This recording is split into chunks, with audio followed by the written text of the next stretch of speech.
Oh my gosh, look at him, look at him.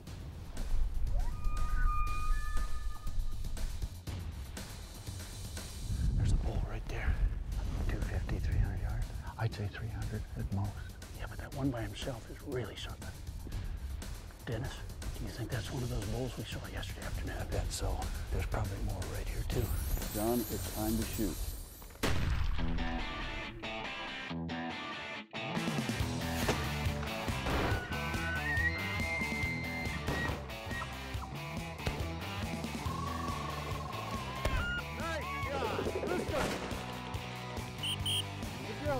Right here.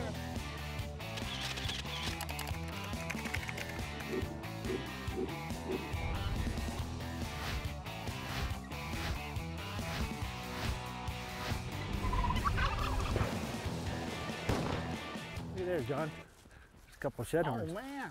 Oh yeah. Two right together. Wow. I looked a bunch last year and I missed them. Boy, nice set too. I mean, it's almost like he took them off and laid them down, doesn't it? Like, you gonna grab them? Yeah, we'll take them. All right. Take them back to the house anyway. There's plenty more for the squirrels to eat. Yeah. Montana, a sportsman's paradise, one incredible state offering a full menu of big game hunting adventures and a preserved wilderness of the West. Montana's landscape has not changed much since Teddy Roosevelt traveled the Badlands of Montana in 1883. Today's sportsman can enjoy the millions of hunting acres left as a legacy to all generations. Host Joe Coogan, outdoor writer John Barsness, and photographer Denver Bryan team up to hunt the second largest member of the deer family, the majestic bull elk. I'm here on this elk hunt because Joe Coogan invited me on this hunt with my old friend John Barsness here in Montana, and I couldn't say no. Montana is one of those states that you just dearly love every opportunity you have to come back and enjoy the incredible natural resources and environment that they've got here. And when the opportunity came up to join John Barsness on an elk hunt and include Denver Bryan in it, I mean, this was like, wow, something you dream of. When we started putting this hunt together, I suddenly realized that I probably have 4 or 5 different assignments from magazines like Sports Afield that'll fit right into this entire hunt. Today's assignment, test the Benelli R1 rifle's field performance on a bull elk hunt. All of us arrived at the ranch the day before the hunt started. And the first thing I wanted to do was check out the rifle because I had not been able to shoot the rifle before getting here. I always want to shoot the rifle, make sure it's sighted in precisely for me. I also want to check out the scope and get used to the trigger pull because they all vary slightly and see how everything goes. Big middle top target. John Barsness will hunt with Benelli's R1 rifle chambered in .30-06. The R1 is a repeating rifle with an auto-regulating gas-operated system. The Comfortech recoil dampening stock reduces the kickback by almost half that of other rifles. No rifle is complete without the proper ammunition. Barsness will use Federal Premium's trophy-bonded tip bullet. It offers the latest in bullet technology, including a neon translucent polymer tip coupled with a boat tail design for flat trajectory and improved accuracy. The trophy tip has the jacket bonded to the core for high weight retention and a solid copper shank to crush bone.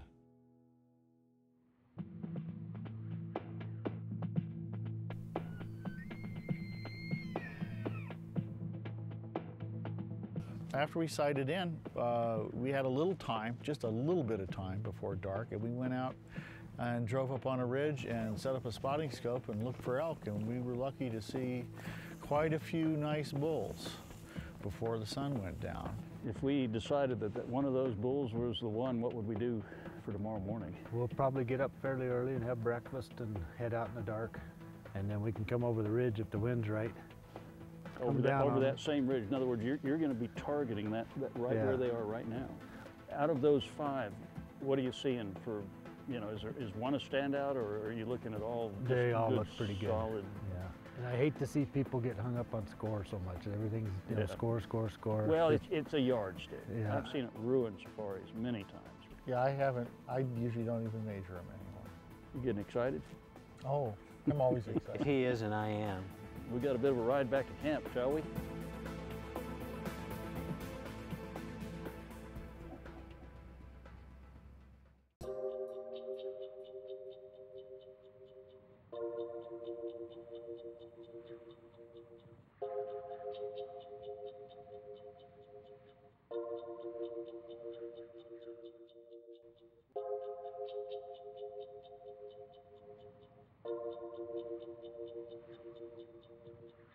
And I always look forward to a chance to try different firearms. And I've never used a semi-auto before for rifle hunting. And I've used a lot of Benelli shotguns over the years.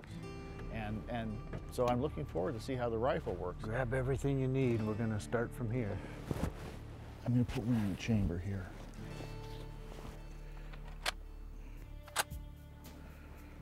Okay. Okay, we're hoping that we can work up over this ridge and try to find where they were last night. If they're right where they were, that's good. And hopefully we got a little wind once we get higher up too. It's pretty calm right now. So. All right, let's go. One of the great things about this hunt is I got not only to hunt with Joe Coogan, who I've known for a long time, but I've known Denver Bryan maybe even a little bit longer. He's one of the best wildlife photographers around. We've been talking about maybe doing some stuff cooperatively, me doing the essay or captions for one of his photo essays. The other thing is it's just a lot of fun to be hunting with old friends, especially people that we met when we were quite a bit younger, and now we're getting to be, well, if not old, at least a little more grizzled. Grizzled maybe, but having written outdoor articles for the past 25 years, John Barsness is definitely seasoned and one of the best writers in his class. Born and raised in Montana, Barsness started hunting in his teens and had his first outdoor article published at 22 years old. Since then, he published 7 books, including The Hunter's Book of the Elk, and won several top awards in the field. He's currently a staff writer for Guns and American Hunter magazines.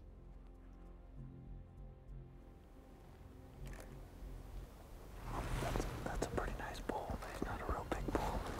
It's just feeding there. He's a nice bull, but I don't think he's something we ought to shoot. He's not a shooter. No. The tines are a little short. The wind's right in our faces. Good Lord, John, would that be an easy shot or what? Amazing. He's just standing there. Oh my gosh, look at him, look at him. Magnificent. All right, he's gone on. Will he spook the other? Probably. Maybe not for too long. You know, they don't know what he's running from, but they'll respect his running. What about off this side here? Yeah, we might go down a little further and we'll see how many tracks. Okay. There could be a bunch already went over. They won't know what happened. All right, let's do it. There's lots of wind. There's lots of tracks going back and forth across Okay. Did you get some good shots? Denver is hard to describe, but when he goes into a photographic zone, and I think a zone is the best way to describe it, he is thinking through the lens of a camera.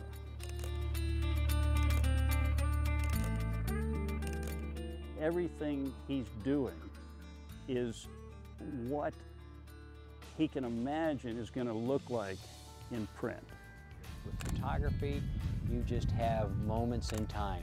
So each one is special, and you try and put something unique that tells the story with each slice of time that you record. Denver Bryan is an internationally published outdoor photographer whose work has graced the cover of over 200 magazines. Having captured wildlife in photos all over North America and Africa, Bryan still loves the variety and sheer beauty of his home state of Montana. While on assignment with Benelli, Bryan's job is to capture the adventure of the hunt with each snapped frame. To put 2 people who are at the top of their game in each of their fields in a state like Montana, Denver Bryan in the photographic arena, and John Barsness is one of the top outdoor writers today, and have an elk hunt of the quality that we anticipate was an absolute dream ticket.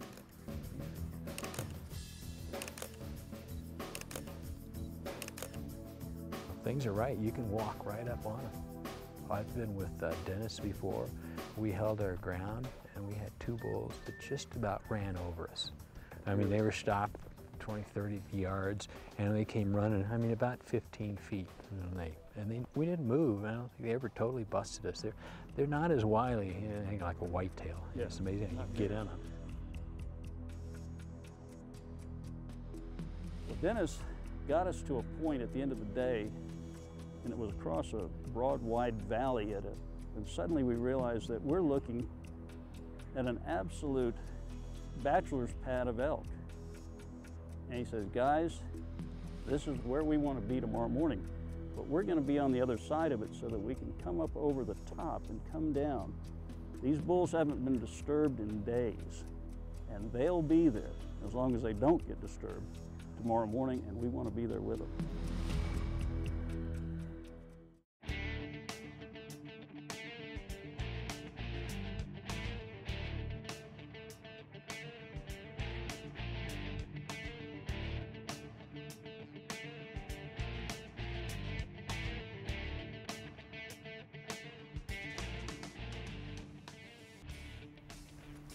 There's a bull right kind of across from us right down here.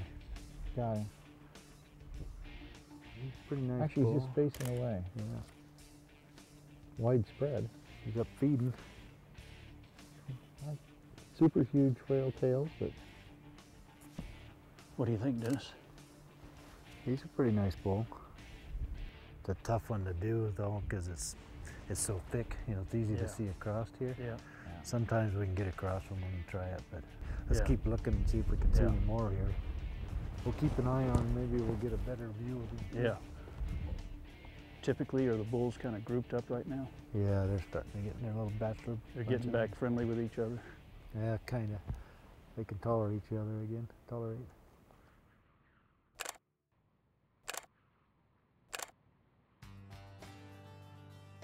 Dennis and I started getting to know each other a little bit, of course, after we were introduced, but it's not till you really hunt with somebody and start figuring out who they are from what they do as much as what they say. You guys want to take a little breather? And I'll go back up the ridge here a little bit and do some more looking. Hey, I'll take a little break. I'll see you in a bit. Okay. Hey, we'll be right here. Okay. He knows guns, he knows hunting, he's a highly competent guide. He's not one of these super young, tough elk guides that's going to try to run you into the dirt. We hunt fast enough, but we don't overrun the elk, and we try to do it more by knowledge than by sheer physical power. That hits the spot. This altitude for a flatlander is, what do you call, rarefied air? It's a little thinner up here. Well, let's hope that that Dennis spots some big bulls. I tell you what, everything that we've seen so far is really encouraging. Almost all the hot spots where he's had to stop, we've spotted bull elk, and nice ones.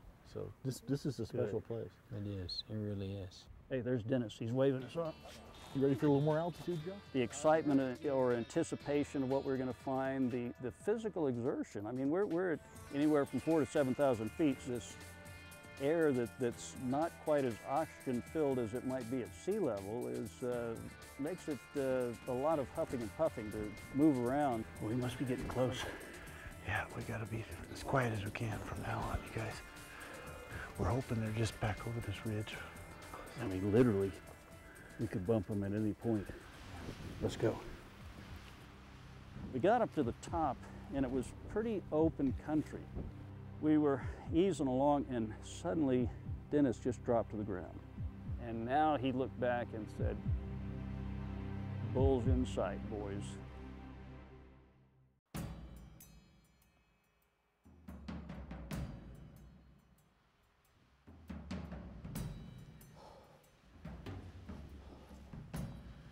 When we finally eased over the rise, after a climb of probably close to 1,000 feet in elevation, Dennis, he moved up, looked with his binoculars, dropped back down, came back to us and said, "We found our group."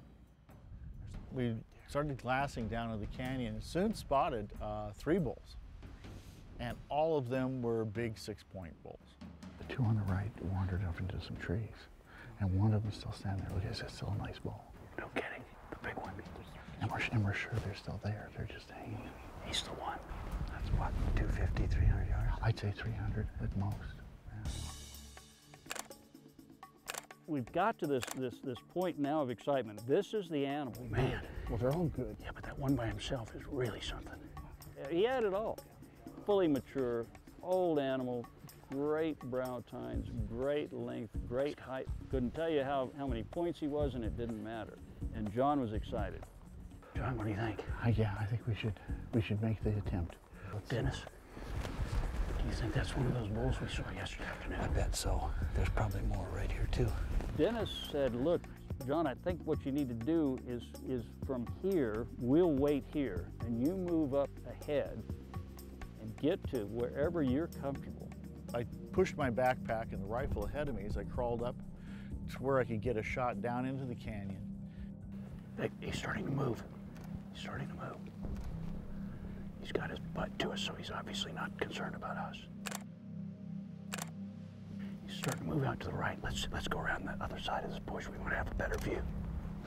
I usually try to stay fairly close just to help them, because sometimes you might get in a group of bulls, and if it's not wide open, or even if it is wide open, you get one shot and sometimes they'll get together, or it's hard to keep track of which one's which. Should be able to get the hunters and the bull in the same frame here in a second. Tell you what, we've got a ringside seat, don't we? Yes, we do. Luckily, when I got up to where I could shoot, the elk was still standing there. I can see the elk. I can see John move into the foreground. I can see him kind of settle in. That elk has absolutely no idea, or if he does, he's not concerned in the least. Yeah, now he's looking. Now he's looking. John, it's time to shoot. The upper left one, John. That's the one we were looking at. He's almost broadside. Okay. There he goes. Okay. 250 to 300 yards. 275. Okay. I know that shot's going to go off at any second. Now I just focus straight on that animal because I want to see what the reaction is.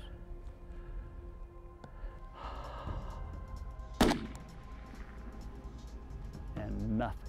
That elk doesn't blink, doesn't twitch, doesn't turn and look, nothing. And I thought, oh my gosh.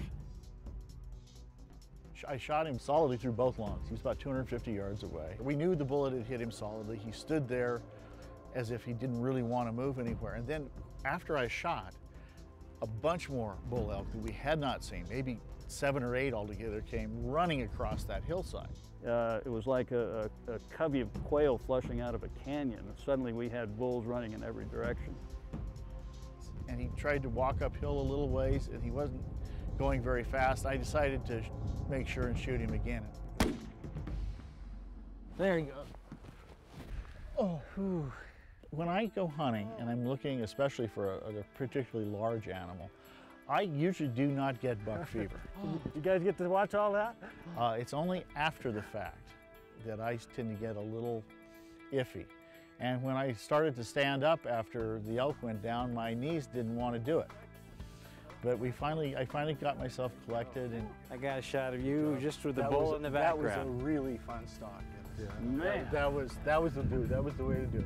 You know, when he had his butt to us, and I thought, ooh, that angle isn't, and then just before you shot, he just angled around perfectly. Yeah, I could see the bullet. Yeah, we didn't see a whole lot of reaction on that first shot, but the second. That first shot? We don't know. He might have been hit the first one, too. Let's go have a look. Let's Come go. on. Yeah. I'm in good shape. I've been hunting all fall, and I'm used to this altitude. But I was the last one in line, partly because I was still a little hyperventilating, and things in the nervous system were going twitchy, and then there were 2 of my good friends ahead of me going to go look at the elk, and they were standing there waiting for me when I got there. Denver was already clicking away. I think both stills and video of a magnificent animal when done right, it's an honor to the animal. I mean, we're all in awe of him. What an amazing morning we experienced, and that ride back to camp with that big elk in the back of that vehicle was absolutely just total bliss, I think you could say. Learn more about the Benelli R1 rifle and the mechanics of repeating rifle actions in the May 2009 issue of Guns and Ammo. Get the full elk hunting story from John Barsness in the October 2009 issue of Sports Afield. I know it's been the greatest elk hunt of my life so far, and it may be the best one I ever have. And it's a great thing to carry those memories.